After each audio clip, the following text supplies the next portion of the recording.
అపవాది అగాధంలో వాడు సిద్ధంగా ఉన్నాడు. ఈ నశించిన వాళ్ళు, మరణించిన వాళ్ళు అందరూ అక్కడే పోతారు. కాబట్టి అక్కడ వాళ్ళ రాజు ఉంటాడు, వాడే అపవాది. కాబట్టి వీళ్ళందరూ ఒక రోజున కట్టకట్టుకొని మొత్తం నశించుకోవాల్సి ఉంది. కాబట్టి దేవుడు జీవించిన వారికే దేవుడు, మరణించిన వారికి కాదు. జీవించిన వారికి దేవుడు ఎవరంటే తండ్రి అనే దేవుడు. మరణించిన వాళ్ళ దేవుడు అపవాది. వాళ్ళ చావు వాళ్ళు చేస్తారు, చచ్చిన వాళ్ళు. అది జీవించిన వాళ్ళకి దేవుడు. అందుకని ప్రభు ఏమంటాడు, పరదేశులో అబ్రహాం ఉన్నాడు, పరదేశులో అబ్రహాం ఉన్నాడు. పరదేశులో అబ్రాము, ఇస్సాకు, యాకోబు, పరదేశులో దేవుని సంతానం పరిశుద్ధులు మొత్తం ఉన్నారు. ఆదాము మొదలుకొని ప్రభు అని యేసుక్రీస్తు మరణించేటప్పుడు చివర మరణించినటువంటి దొంగ. అర్థమైందా? ఆదాము మొదలుకొని దొంగ వరకు పరదేశులో ఉన్నారు. పరదేశం అంటే ఏమిటి? యాక్చువల్గా వీళ్ళు రక్షించబడిన వారే, జీవించబడిన వారే, కానీ భూమి మీద జీవించట్లేదు. కానీ పరదేశంలో వాళ్ళు జీవిస్తూనే ఉన్నారు. కాబట్టి వారికి దేవుడు తండ్రి అనే దేవుడు. కాబట్టి వారు జీవించి ఉన్నారు అక్కడ. ఎందుకు పరదేశంలో ఉన్నారు? ఎందుకు వాడు పరదేశంలో ఉండాలి? రక్షణ కార్యం ఇంకా జరగల. ప్రభు మరణించి తిరిగి లేచినప్పుడు రక్షణ కార్యం. కాబట్టి అప్పుడు రక్షించబడిన వాళ్ళు మొత్తం పరలోకానికి వెళ్ళాలి. అందుకని వాళ్ళు పరదేశంలో ఆ కార్యం కోసం ఎదురు చూస్తూ ఉన్నారు. ఓకే, కాబట్టి దీని నుంచి మనకేమర్థమైంది? అబ్రహాము, ఇస్సాకు, యాకోబు ప్రభు చెప్పే సమయానికి జీవించే ఉన్నారు, పరదేశంలో ఉన్నారు. కాబట్టి ప్రభు దేవుడు జీవించిన వారికి దేవుడు కానీ మరణించిన వాడికి దేవుడు కాదు. అంటే దాన్ని బట్టి ఏమర్థమైంది? పునరుద్ధానం ఉన్నట్ట లేనట్ట? పునరుద్ధానం ఉండబట్టే కదా వాడు పునరుద్ధానం అయి ఉన్నారు, అబ్రహాము, ఇస్సాకు, యాకోబు వీళ్ళందరూ. కాబట్టి ఆ విధంగా కూడా వాడు సమాధానం చెప్పాడు. వాడు కూడా పారిపోయారు. చివరిగా ఒక మాట చెప్పి ముగిస్తాను. ఇంకా ఎన్నో ఎన్నో ఎన్నో ఎన్నో సంగతులు చెప్పాడు మంగళవారం రోజు. మనకు ఒక రోజులోనో ఒక పూటలోనో చెప్పుకోవడం కుదరదు. కాబట్టి అన్నీ చెప్పిన తర్వాత చివరిగా ఒక మాట చెప్తున్నాడు. యోహాను సువార్త 12వ అధ్యాయం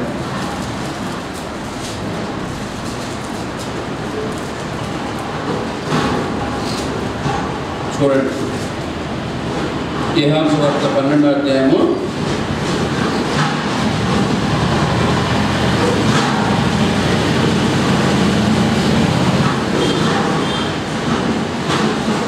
31వ వచనం. యోహాను సువార్త 12వ అధ్యాయము 31వ వచనంలో చెప్తున్నాడు. చూడండి,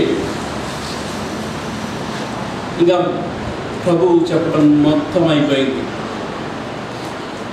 ఆ రోజుకి, ఆ మంగళవారం రోజుకి ఆయన చెప్పే ఈ మాటలన్నీ, దేవాలయంలో సంగతులన్నీ జరిగినాయి. అయిపోయిన తర్వాత చివరిగా అంటున్న మాటలు ఏంటంటే, ఇప్పుడు ఈ లోకమునకు తీర్పు జరుగుతున్నది, ఇప్పుడు ఈ లోకాధికారి బయటకు త్రోసివేయబడును. అంటే ఏమిటి? ఈయన చెప్పేది మొత్తం అయిపోయింది. ఇంకా నేను చెప్పాల్సిందంతా చెప్పేశా. ఈ భూమి మీదకి నేను ఎందుకు వచ్చానో, నేను ఏం చేయాలో అన్నీ చేశా, ఏం చెప్పాలో అన్నీ చెప్పేశా.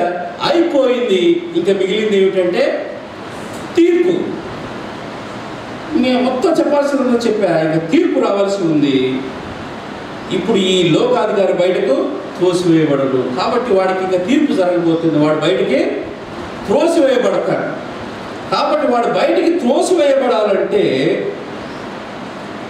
చూడండి 32, నేను భూమి మీద నుండి పైకెత్తబడిన ఎడల అందరినీ నా ఎందుకు ఆకర్షించుకుందునని చెప్పాను. కాబట్టి నేను పైకెత్తబడాలి, వాడు తొలగించబడాలి. ఇది జరగాలి ప్లాన్. నేను పైకెత్తబడాలి. పైకెత్తబడటం అంటే ఏమిటి? పైకెత్తబడటం అంటే ఏమిటి అర్థం? ఇప్పుడు బాబు మీ నాన్నగారు ఏం చేస్తారని అని అడిగితే నేనేమంటాను, మా నాన్నగారు పైకి వెళ్ళిపోయారు. దాని అర్థం ఏమిటి? పైకి వెళ్ళారంటే మరణించాడు. అటు ప్రభు కూడా చెప్తున్నాడు, నేను పైకెత్తబడాలంటే నేను మరణించవలెను, నా మరణము ద్వారా వాడు తొలగింపబడును అని చెబితే వీళ్ళు ఏమంటారు చూడండి, 34వ వచనము, జనసమూహము క్రీస్తు ఎల్లప్పుడూ ఉండునని ధర్మశాస్త్రము చెప్పుట వింటివి, మనుష్య కుమారుడు పైకెత్తబడాలని నీవు చెప్పుచున్న సంగతి ఏమిటి? మనుష్య కుమారుడుగా ఆయన ఎవరిని ఆయన అడిగింది. ఇదేంటి, ఇప్పుడు దాకా అంతా బాగానే చెప్పావు, ఇప్పుడు దాకా మేము నేను మెస్సయ్యాన్ని నమ్ముకున్నాం, మెస్సయ్యాన్ని నమ్ముతున్నాం, నువ్వేంటి సడన్గా నేను పైకి పోవాలంటున్నావు? ధర్మశాస్త్రంలోనేమో ఆయన నిత్యము ఉంటాడు, ఆయన ఎల్లప్పుడూ ఉంటాడు, ఎల్లప్పుడూ రాజ్య పరిపాలన చేస్తాడని ధర్మశాస్త్రంలో ఉంటే నువ్వేమో నేను పైకి పోవాలంటున్నావు, మేమేమో నేను మెస్సయ్య అనుకున్నావు నీ మాటలు విని. మరి నువ్వేంటి నేను పైకి పోవాలంటున్నావు? మరి నువ్వెవరివి? మరి మెస్సయ్య ఎవరు అని చెప్పాడు. అంటే ధర్మశాస్త్రంలో రాయబడి ఉంది అట్లా. ఈ రెఫరెన్స్లు చాలా ఉంటాయి, ఇప్పుడు చెప్పుకోవడానికి మా సమయం లేదు. కాబట్టి చూడండి, దేవుడు తర్వాత ప్రభు ఇంకో మాట్లాడు, ఇంకా కొంతకాలం వెలుగు మీ మధ్య ఉండును. తర్వాత 36వ వచనము, వెలుగుండగానే వెలుగునందు విశ్వాసం ఉంచుడని వారితో చెప్పారు. చివరిగా వాళ్ళు నమ్మలేదని అర్థమైంది, అందుకని నేను మీ మధ్య ఉండగానే నమ్ముడి అని చెప్పాడు. తరువాత 37వ వచనం, యేసు ఈ మాట చెప్పి వెళ్ళి వారికి కనపడకుండా దాగి ఉండెను. ఆయన వారి ఎదుట ఇన్ని సూచక క్రియలు చేసినను వారు ఆయన యందు విశ్వాసం ఉంచనైరి. చివరికి జరిగింది దారుణం. అందుకనే ముందుగానే చెప్పుంచాడు దేవుడు ప్రభు, ఉపమానాల ద్వారా ముందుగానే చెప్పాడు, మీరు నమ్మరు, మీ దగ్గర నుంచి రాజ్య సువార్త తొలగించబడుతుంది, వేరే వాళ్ళకి ఇవ్వబడదని ముందుగానే చెప్పాడు. వీళ్ళు ఆ విధంగానే వీళ్ళు ఆయనని నమ్మల. అందుకని చూడండి 38వ వచనం అంటాడు, ప్రభువా మా వర్తమానము నమ్మిన వాడెవడు? ప్రభు యొక్క బాహు ఎవరి భయపడిన ప్రవక్తని ఎక్కడ చెప్పిన వాటిలో నెరవేరినట్లు జరిగేది. ఎవరు నమ్మలేదు. అందుకని 44వ వచనం చూడండి, అంతటి యేసు బిగ్గరగా ఇట్లన్నారు. ఈ మాటలు జాగ్రత్తగా గమనించండి, చివరి మాటలు, ఇంకా మంగళవారం రోజు చెబుతున్న చివరి మాటలు, అంటే ఈ భూమి మీద తన సువార్తలో చెబుతున్న చివరి మాటలు ఇవి. తన సువార్తలో చెప్తున్న మాట దేవుడు యేసు బిగ్గరగా, నా యందు విశ్వాసం ఉంచువాడు నా యందు కాదు నన్ను పంపిన వాని యందే విశ్వసించుచున్నాడు, నన్ను చూచువాడు నన్ను పంపిన వాన్నే చూచుచున్నాడు, నా యందు విశ్వాసం ఉంచు ప్రతివాడు చీకటిలో నిలిచి ఉండకున్నట్లు నేను ఈ లోకమునకు వెలుగుగా వచ్చి ఉన్నాను. అంటే ప్రభు అన్నాడు, మీరు నన్ను నమ్మట్లేదు కదా, మీరు నమ్మాల్సింది నన్ను కాదు, ఎందుకంటే నన్ను పంపిన వాడి మాటలు నేను చెప్పేది. కాబట్టి నన్ను నమ్మకపోతే ఆయన నమ్మనట్టే, నన్ను నమ్మితే ఆయన నమ్మినట్టే, నన్ను చూస్తే ఆయన చూసినట్టే, నన్ను చూడకపోతే ఆయన కూడా చూడనట్టే అని చివరిగా తర్వాత మీరు చదువుకోండి మాటలన్నీ. చివరిగా దేవుడు అన్న మాట 49 వచ్చింది, ఏలైనగా నా అంతటా నేనే మాట్లాడలేదు, నేను ఏమనవలనో ఏమి మాట్లాడవలనో దానిని గురించి నన్ను పంపిన తండ్రియే నాకు ఆజ్ఞాపించి ఉన్నాడు. కాబట్టి నేను చెప్పింది కాదయ్యా నాయన, నన్ను పంపిన దేవుడు ఆజ్ఞ ప్రకారం నేను చేశాను. కాబట్టి మరియు ఆయన ఆజ్ఞ నిత్య జీవమని నేను ఎరుగుతును కనుక నేను చెప్పు సంగతులను తండ్రి నాతో చెప్పిన ప్రకారమే చెప్పుచున్నాను. అంటే ఏంటి, నా రెస్పాన్సిబిలిటీ లేదు, ఇంకా నేను మీకు చెప్పా వినట్లేదు, నన్ను నమ్మమన్నా నమ్మట్లేదు. అటు నమ్మితే జీవము, నమ్మకపోతే మరణం అని చెప్పేశాడు. ఆ రోజు చెప్పి మంగళవారం రోజున తిరిగి ఆయన ప్రయాణం వెళ్ళిపోతే, మంగళవారం రోజు సాయంత్రం అది ఈ సంగతులు జరిగే సమయంలో మరొక సంఘటన జరిగింది. ఏంటి అంటే, ఇస్కరియోతు యూదా పెద్దల దగ్గరికి వెళ్ళాడు. పెద్దల దగ్గరికి వెళ్ళి, మీరు ఆయన పట్టుకోవాలని చూస్తున్నారు కదా, నేను మీకు సహకరిస్తా అన్నాడు. సహకరిస్తా అన్నప్పుడు వారు ఆయనకి 30 రూకల వెండి నాణ్యాలు ఇచ్చాడు. 30 వెండి నాణ్యాలు ఇచ్చాడు. వాటిని తీసుకొని ఆ రోజు నుంచి ఇంకా ఆయన ఇస్కరియోతు యూదా ప్లాన్లో ఉన్నాడు. ఇస్కరియోతు యూదా ఆయన ప్లాన్లో ఆయన ఉన్నాడు.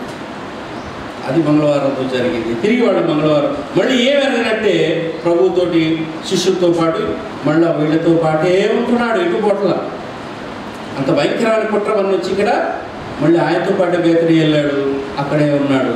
అయితే బుధవారం రోజున ఆయన శిష్యులు ఆయనని, మనకి ట్రెడిషన్లో చెప్పుకునేది ఏంటంటే వద్దన్నారు. ఈ బుధవారం మాకు వద్దయ్యా, ఇటు గురువారం పోతాం కదా, చాలా భయంకరంగా ఉండే పరిస్థితులు, నేను చంపాలని చూస్తున్నారు, వద్దు వద్దు దయచేసి మా మాట విన్నప్పుడు విన్ను అన్నప్పుడు ప్రభు బేతనీలోనే ఉండిపోయాడు రాయడం. తర్వాత గురువారం రోజున తిరిగి ఆయన పస్కా భోజనానికి వచ్చాడు. అది తర్వాత చెప్పాడు. కాబట్టి ఇంకా అర్థం కావాలంటే చేయాల్సింది ఏంటంటే చదవాలి. మత్తయి సువార్త 20వ అధ్యాయం నుంచి చదువుతూనే ఉండాలి. 20 నుంచి 28 దాకా ఉన్నాయి కదా, మొత్తం చదవాలి. మార్కు సువార్త 11 నుంచి 16 చదవాలి. లూకా సువార్త 19 నుంచి 24 వరకు చదవాలి. తర్వాత యోహాను సువార్త 12 నుంచి 21 వరకు చదివితేనే ఆ చివరి వారం రోజులు జరిగినవన్నీ మనకి బాగా తెలుస్తాయి. తెలుసుకుంటే జ్ఞానం వస్తుంది, జ్ఞానం వస్తే విశ్వాసం పెరుగుతుంది, విశ్వాసం పెరిగితే దేవుళ్ళు ఇంకా బాగా నడుచుకుంటారు, దేవుళ్ళు ఇంకా బాగా నడుచుకుంటే దేవుడు మనకు తోడుగా ఉంటాయి. దేవుడు మనకి ఈలోక దీవెనలతో పరలోక దీవులతో పాటు ఈలోక దీవెనలు కూడా మనకి ఇస్తాడు. మన కుటుంబాలు బాగుంటాయి, మన ఉద్యోగాలు బాగుంటాయి, మన నడవడిక బాగుంటుంది, సమస్తము మనకు బాగుంటుంది. కాబట్టి ఇవన్నీ మనం చేయబద్దులమై ఉన్నాము. కాబట్టి దేవుడి వాక్యము దీవించిన గాక. ప్రార్థన చేసుకుని ఉంచుకుంటాం. పరమ తండ్రి, మహాతండ్రి, ఇదిగో తండ్రి, ఈ జీవితంలో జరిగిన అనేక సంఘటనలు మేము ఈరోజు మాట్లాడుకుంటున్నాం. ప్రతి ఒక్క దానిలో కూడా ప్రభా ఎంతో గూఢమైన అర్థము, యథార్థము, భావము కలిగినటువంటి మాటలు తండ్రి ప్రపంచానికి చెప్పి ఉంచారు. ప్రపంచ మంచి కోసము, మనుగడ కోసము మీరు సిద్ధపరిచిన మాటలు ఇవ్వండి. కానీ ప్రభా ప్రపంచము విందుకి సిద్ధపడలేని స్థితిలో ఉంది తండ్రి. విందు సిద్ధంగా ఉన్నది. క్రొవ్విన పశువులతోటి, దూడలతోటి ప్రశస్తమైన శ్రేష్టమైనటువంటి విందు సిద్ధంగా ఉన్న విందుకు రావడానికి సిద్ధంగా లేవు తండ్రి. కాబట్టి మీ దాసులు పంపి మాకు ప్రకటించారు. అలాగే ప్రభా ఈ యొక్క గొప్ప గ్రంథము ద్వారా అనేక సంగతులు మాకు సిద్ధపరిచారు. దీనిని చెప్పడానికి ఎంతోమంది బోధకులను, సువార్థికులను, పరిచారకులను, కాపురులను, సంఘములను ఏర్పాటు చేసుకుని ఎప్పటికప్పుడు మమ్మల్ని హెచ్చరిస్తూ మమ్మల్ని బలపరుస్తూ ఉన్నారు. స్తోత్రం. ఆ విధంగా మీరు ఈరోజు ఇచ్చిన సంగతులు బట్టి స్తోత్రము. మరి పరిశుద్ధ వారంలో జరిగిన సంగతులు మాకు తెలియజేస్తున్నందుకు స్తోత్రము. తిరిగిన మిగిలిన సంగతులు కూడా మేము మిగతా వారాల్లో కూడా మేము చేసుకోవడానికి కావాల్సిన అవకాశంలో భాగ్యమును కలుగు చేయమని వేడుకుంటూ ఈ అవకాశం మాకు ఇచ్చినందుకు స్తోత్రము తెలియజేసుకుంటూ తండ్రి, త్వరలో రానయ్యున్న యేసయ్య పరిశుద్ధమైన నామం అడిగి వేడుకుంటున్నాము తండ్రి. ఆమేన్.